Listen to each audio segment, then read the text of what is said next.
Good morning, everybody, and welcome back to your Lunch Break Live. My name is Savannah Harinkyu if you're new here, and if you're not, thank you for coming back.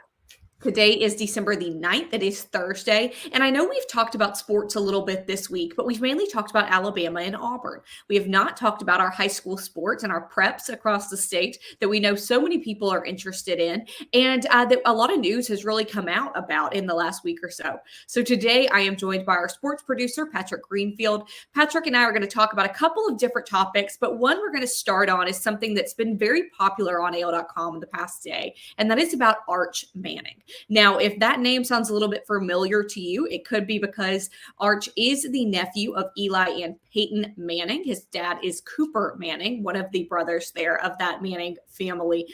And he has been a kind of widely talked about recruit coming up. Now, he's not going to be in this next year's recruiting class. He's actually not going to be in until 2023, but there are already some predictions about where he is headed. There are already some schools who are taking their shot at him. So, Patrick, give us a little bit of background on Arch and what we can expect here. Well, hello, everybody. Arch is the number one recruit in the entire 2023 class. He goes to Isidore Newman in Uptown New Orleans, which is a very nice, prestigious school. It's where Eli, Cooper, Peyton, Odell Beckham Jr. all went to high school. He's a quarterback. He obviously has the pedigree, as we all know. His father is probably the least famous football player. His grandfather, obviously, was a quarterback for the Saints. He has his pick of the litter of any school in the nation, but a lot of you will obviously think about Alabama when it comes to top recruiting. He's expected to get a visit from Bill O'Brien this week. Our new recruiting writer, Nick Alvarez, just wrote the story on that yesterday.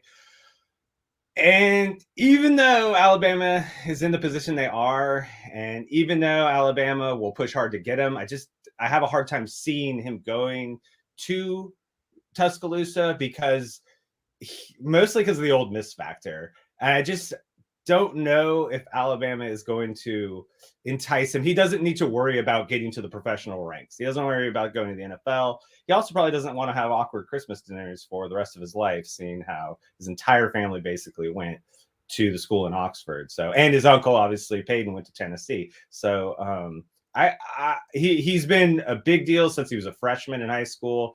He is the real deal. He will make a significant impact on the college game wherever he goes. But, Lane Kiffin painted the end zone to say Manning at one of the games earlier this year. And I just have a hard time seeing him leaving, not being in part of that situation with how the Rebels are kind of rising. Well, So, and especially that was a lot. That was a lot to say. I feel like that was a mouthful.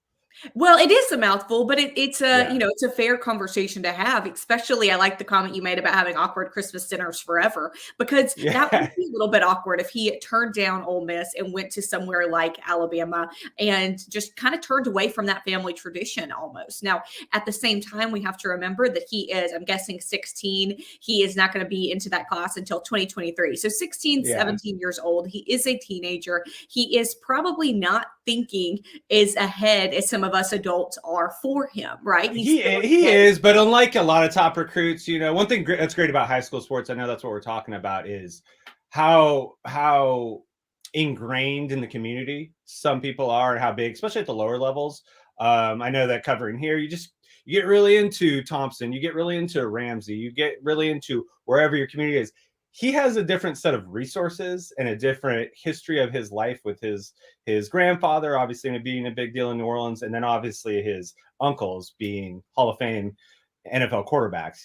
I would say that his view on recruiting, his view as a quarterback, is probably a lot different than a lot of recruits and a lot of top quarterback recruits. The last thing I'll add is Alabama has a quarterback coming in next year, 2022. He's just named the Tennessee Gatorade Player of the Year, Ty Simpson.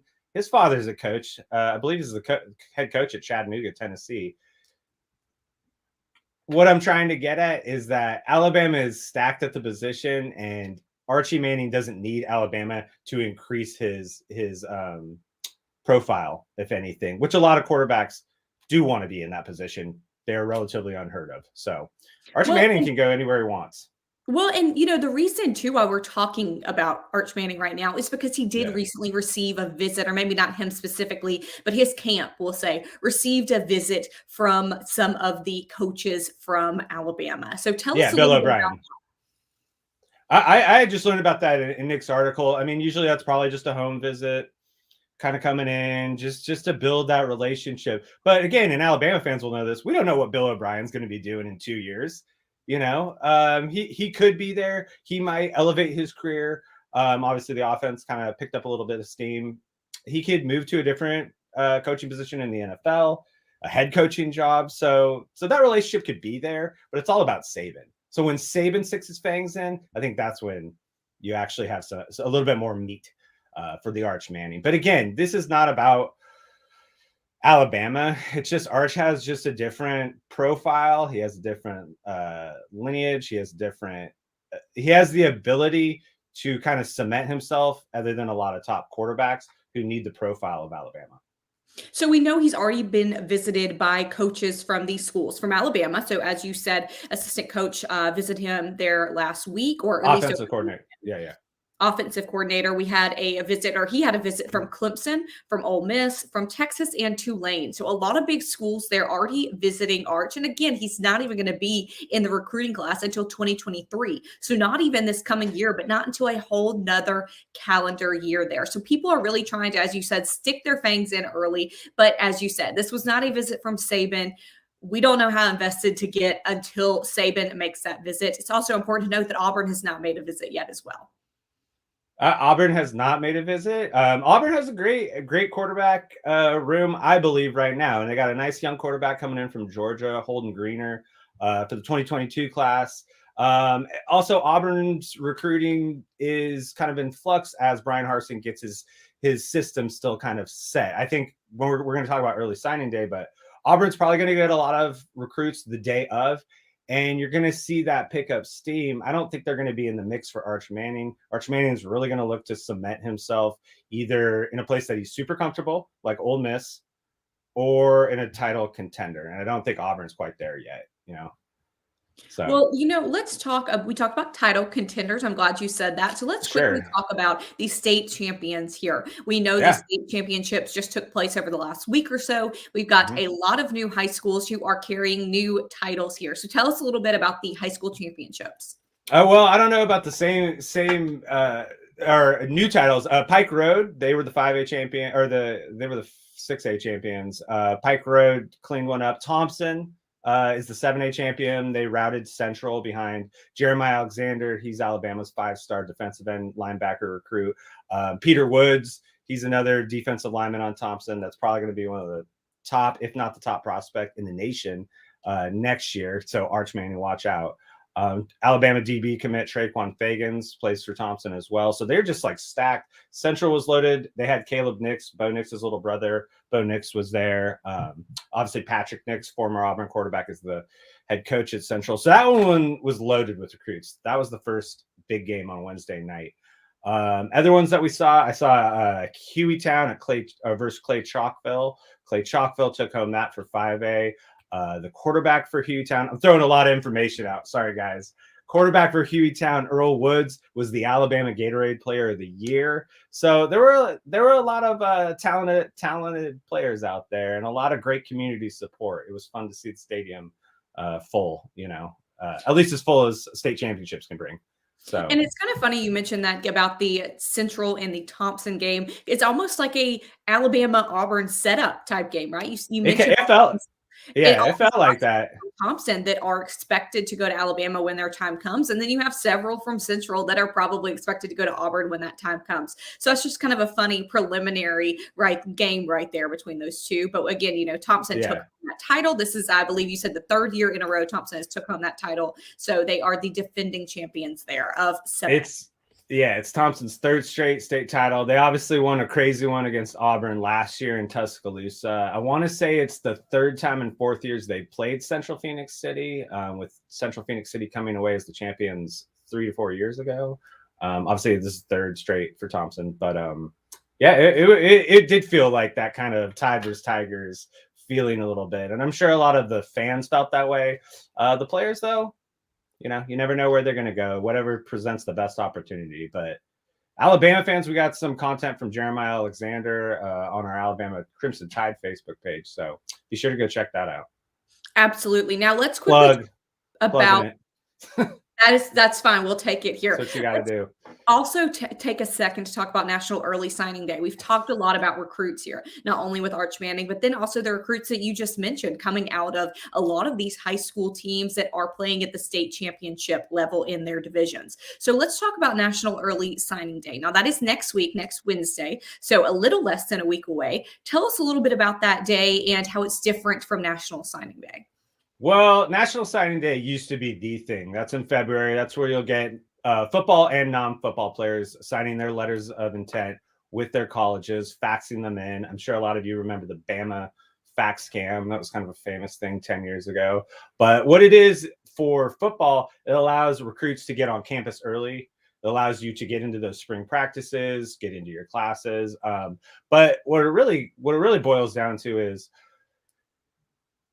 you want to be able to, the top recruits are going to sign tomorrow. They're not going to wait till February for a litany of reasons, some of the ones I just described, but also you're trying to fill your class. So a lot of these guys who have waited, who have had a certain offers, you're not going to see them go past tomorrow because the transfer portal is now here. The class might be full and you need to secure your spot. We're going to see a lot of action in the morning. That's when you're going to see all these hard commits. Jeremiah Alexander, Kobe Prentice from Calera. He's an Alabama wide receiver commit.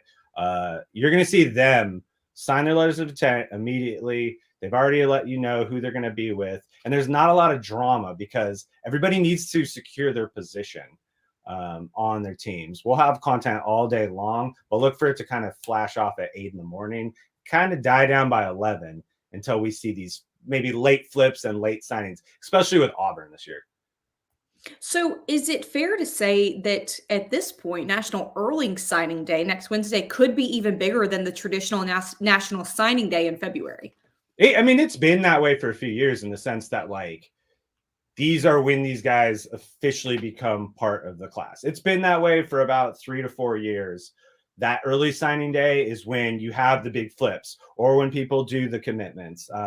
There is just less drama for the February one because for the kids, like I said, you want to be part of the class. If all of a sudden I take another quarterback, say Tyler Johnson from UAB, he just joined the transfer portal. Now I don't have room for you in my signing class. And you might not be coming to my SEC school or your dream school. So it's very important that, prospects and recruits take advantage of early signing day if it fits them. Obviously this is where you're spending a lot of the next 3-4 years of your life. So pretty big decision for a 17-year-old. Absolutely. And this is just especially, I think, kind of relatable and kind of brings you back a little bit. If you went to high school in the South, in Alabama, you might have your own memories of National Signing Day. I don't think that we had National Early Signing Day, at least when I was in high school, but I do. No one signed me out of high school. So it's same. I did not get a letter there to sign. I did not get a fun ball cap to put on. Also is it's a new wrinkle. Like I said, it's kind of coming into it affects the coaching. It's why you see Brian Kelly almost having a chance at the playoff and then going to LSU. And you're like, well, why wouldn't you coach in a big time bowl game? Well, he needs to get there to set up his signing class. Essentially, he needed to leave Notre Dame early and rather than stick it out with his players he's been with all season and through their recruitments, just so he can be there for this day. So there's a lot of talk about maybe changing that. That's kind of come out today. But for now, this is the system. And this is the day when you're going to see your new players become an official part of your school. All right. So tell our audience here next Wednesday, National Early Signing Day. How do they tune in? Where can they get all of this information? Well, we're going to have a lot of the prospect videos on our Alabama at Crimson Tide at AL.com Facebook and YouTube pages. We're also going to have our Auburn Facebook and YouTube pages loaded with content. We're expecting, I'm just going to tell you, I'm expecting Auburn, like I said, to have commits kind of through the day as Brian Harsin and his staff. This is a big week. This is finals week. Obviously, the conference championships happened last Saturday, but for the coaches, Brian Harsin, Derek Mason, they're on planes. Nick Saban, he's already recruiting right after the SEC championship. So they're trying to kind of sew up what they got. And I think that Auburn we'll have a lot of news come next Wednesday. All right, we've got a lot to look for. I will link those pages here as well. So if you do not follow them now, you can go ahead and follow them and be ready next Wednesday Come for that on. news. So Yeah, we have a big AL.com recruiting show with Ben Thomas, Randy Kennedy down in Mobile. They'll have everything. We'll be doing that live next week. So come check those out to get a little bit of recap of your team. we are looking forward to it, Patrick. And it's also so nice to have you. I know Patrick, again, is our sports producer. He is often behind the camera, often behind the scenes, but always making sure that our sports coverage and our sports videos are running smoothly. So, Yeah. Patrick, it's so nice to see you on camera for once here. We Appreciate it. Really appreciated it and learning from all your knowledge. So we're going to put all of those links that you mentioned here in the comments so people can find them, follow them, and hang out with you on next Wednesday. Yeah, let's do it. Come on with it. Patrick, thank you so much. Everybody watching, thank you. We will see you on Monday.